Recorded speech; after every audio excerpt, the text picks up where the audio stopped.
অবৈধ প্রবাসীদের বিরুদ্ধে হার্ডলাইনে কুয়েত সরকার। চলমান সাধারণ ক্ষমায় প্রবাসীরা নিজ নিজ দেশে না ফিরলে তাদের কঠোর ব্যবস্থা হুঁশিয়ারি দিয়েছে প্রশাসন। যারা আশ্রয় দিবে তাদের বিরুদ্ধে নেওয়া হবে ব্যবস্থা। অবৈধ অভিবাসীদের বৈধ হতে অথবা দেশ ছাড়তে নানা মাধ্যমে প্রচারণা চালাচ্ছে কুয়েত প্রশাসন। জিসান মাহমুদের তথ্য এবং ছবিতে ডেস্ক রিপোর্ট। দীর্ঘ প্রতীক্ষার পর ৩ মাসের সাধারণ ক্ষমা পেয়েছিল কুয়েতে বসবাসরত অবৈধ প্রবাসীরা। ১৭ মার্চ শুরু হওয়া এই ক্ষমা শেষ হচ্ছে আগামী ১৭ জুন। ৩ মাসে এসব প্রবাসীদের বৈধ হতে অথবা দেশ ছাড়তে বিভিন্নভাবে প্রচারণা চালাচ্ছে কুয়েত প্রশাসন। সামাজিক যোগাযোগ মাধ্যমে এবং রাস্তার পাশে বিলবোর্ডে বিভিন্ন ভাষায় দেখা মিলছে এসব প্রচারণা, যা এর আগে কখনো হয়নি দেশটিতে।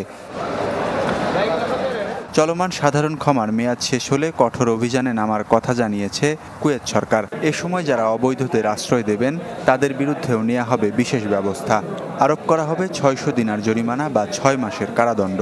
অবৈধ আছেন তারা অবশ্যই তারা কাগজপত্র ঠিক করে যদি থেকে যাওয়ার সুযোগ থাকে অবশ্যই থেকে যান, না হলে দেশে চলে যান। ওখান থেকে পুনরায় কাগজপত্র ঠিক করে আসতে পারবেন।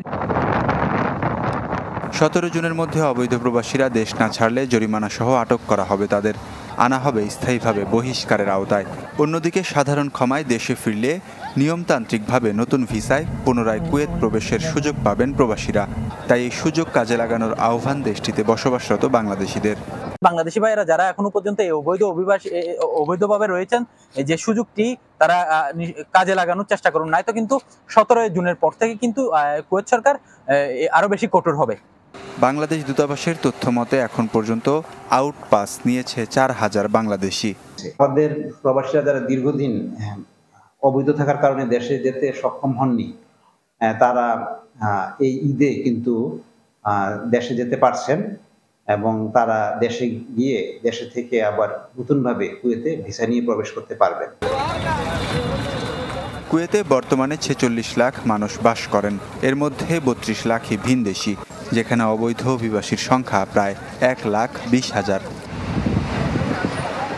Desk report, channel 24।